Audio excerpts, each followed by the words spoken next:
बिस्मिल्लाहिर्रहमानिर्रहीम। रब्बि इश्रह ली सदरी व यस्सिर ली अमरी वहलुल उक़दतम मिन लिसानी यफ़क़हू क़ौली। अस्सलामु अलैकुम वरहमतुल्लाहि वबरकातुहू। नाज़रीन, जो हमने अदराकुल कुरान का सिलसिला शुरू किया है, तो इसमें हम कुरान मजीद वल फ़ुरक़ान हमीद का तर्जुमा पढ़ने की सादत हासिल करते हैं। लास्ट प्रोग्राम में हमने पहले पारा की सूरत बकरा की आयत नंबर 41 से लेकर और 60 तक का उर्दू तर्जुमा पढ़ने की सादत हासिल की थी। आज हम इस प्रोग्राम में पहले पारा की सूरत बकरा की आयत नंबर 61 से लेकर आयत नंबर 80 तक का उर्दू तर्जुमा पढ़ने की सादत हासिल करेंगे। अल्लाह ताला हमारी इस काविश को कबूल मंजूर फरमाए। जी तो शुरू करते हैं। बिस्मिल्लाहिर्रहमानिर्रहीम। शुरू अल्लाह के नाम से जो बड़ा मेहरबान और नहायत रहम फरमाने वाला है। और जब तुमने कहा, ए मूसा, हम फ़कत एक खाने यानी मनोसलवा पर हरगिज़ सब्र नहीं कर सकते, तो आप अपने रब से हमारे हक में दुआ कीजिए कि वो हमारे लिए ज़मीन से उगने वाली चीज़ों में से साग और ककड़ी और घियों और मसूर और प्याज पैदा कर दे। मूसा अलैहिस्सलाम ने अपनी कौम से फरमाया, क्या तुम इस चीज़ को जो अदना है बेहतर चीज़ के बदले मांगते हो? अगर तुम्हारी यही ख्वाहिश है तो किसी भी शहर में जा उतरो, यकीनन वहाँ तुम्हारे लिए वो कुछ मयसर होगा जो तुम मांगते हो।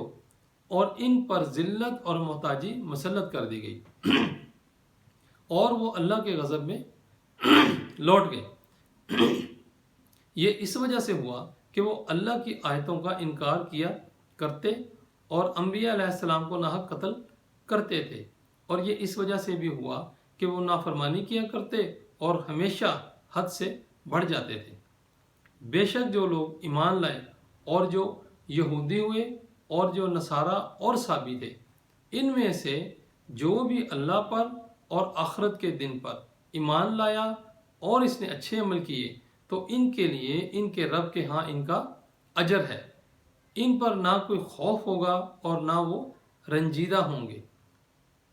और याद करो जब हमने तुमसे पुख्ता अहद लिया और तुम्हारे ऊपर तूर को उठा खड़ा किया कि जो कुछ हमने तुम्हें दिया है इसे मजबूती से पकड़े रहो और जो कुछ इस किताब तौरात में लिखा है इसे याद रखो ताकि तुम परहेजगार बन जाओ।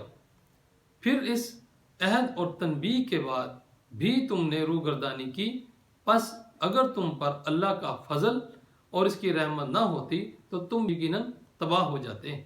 और ए यहूद, तुम यकीनन इन लोगों से खूब वाकिफ हो जिन्होंने तुम में से हफ्ता के दिन के अहकाम के बारे में सरकशी की थी।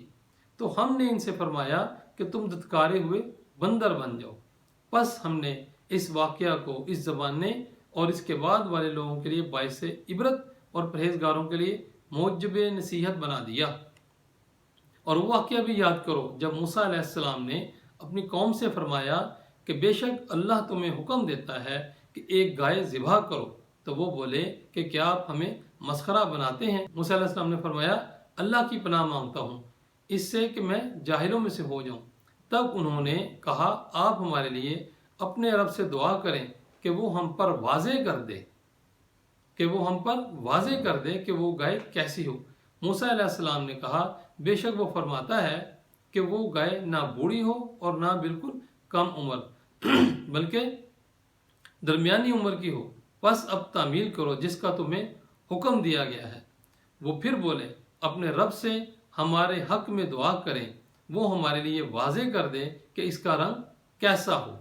मूसा अलैहिस्सलाम ने कहा, वो फरमाता है कि वो गाय जर्द रंग की हो, इसकी रंगत खूब गहरी हो, ऐसी जाज़ब नज़र हो कि देखने वालों को बहुत भली लगे।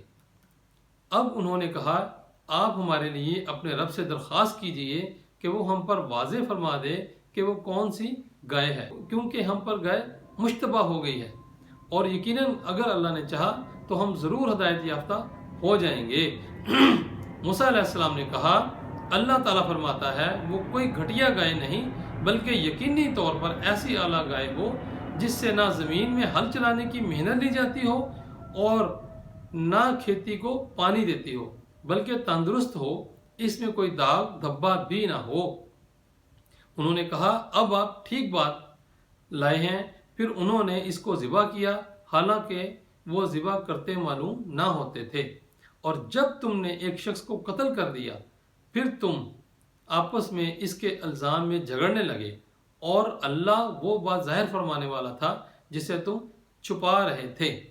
फिर हमने हुक्म दिया कि इस मुर्दा पर इस गाय का एक टुकड़ा मारो।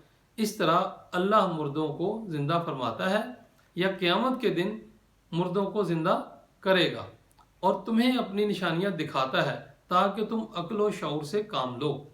फिर इसके बाद भी तुम्हारे दिल सख्त हो गए, चुनाचे वो सख्ती में पत्थरों जैसे हो गए हैं या इनसे भी ज़्यादा सख्त हो चुके हैं, इसलिए कि बेशक पत्थरों में तो बाज़ ऐसे भी हैं जिनसे नहरें फूट निकलती हैं और यकीनन इनमें से बाज़ वो पत्थर भी हैं जो फट जाते हैं तो इनसे पानी उबल पड़ता है, और बेशक इनमें से बाज़ ऐसे भी हैं जो अल्लाह के खौफ से गिर पड़ते हैं। अफसोस तुम्हारे दिलों में इस कदर नरमी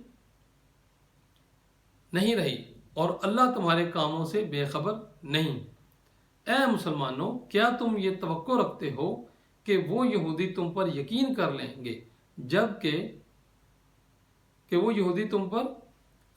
लेंगे जबकि इनमें से एक गिरोह के लोग ऐसे भी थे कि अल्लाह का कलाम तौरात सुनते और फिर इसे समझने के बाद खुद बदल देते, हालांकि वो खूब जानते थे कि हकीकत क्या है और वो क्या कर रहे हैं।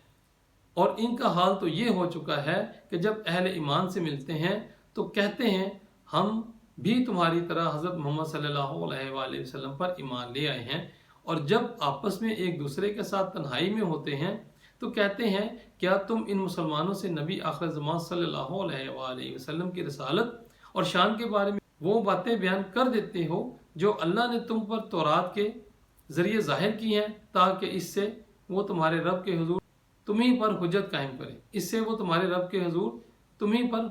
कायम करे।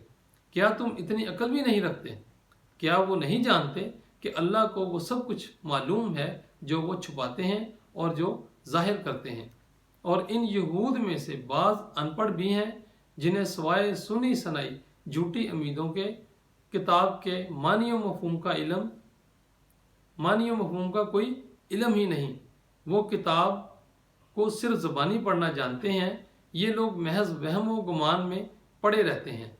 बस ऐसे लोगों के लिए बड़ी खराबी है जो अपने ही हाथों से किताब लिखते हैं फिर कहते हैं कि ये अल्लाह की तरफ से है ताकि इसके इवज़ थोड़े से दाम कमा लें।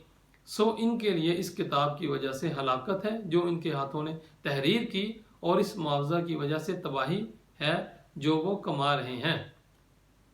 और वो यहूद ये भी कहते हैं कि हमें दोज़ख की आग हरगिज़ नहीं छुएगी सिवाय गिनती के चंद दिनों के। ज़रा आप इनसे पूछें क्या तुम अल्लाह से कोई ऐसा वादा ले चुके हो, फिर तो वो अपने वादे के खिलाफ हरगिज़ ना करेगा, या तुम अल्लाह पर यूं ही वो बहतान बांधते हो जो तुम खुद भी नहीं जानते। जज़ाकल्लाह।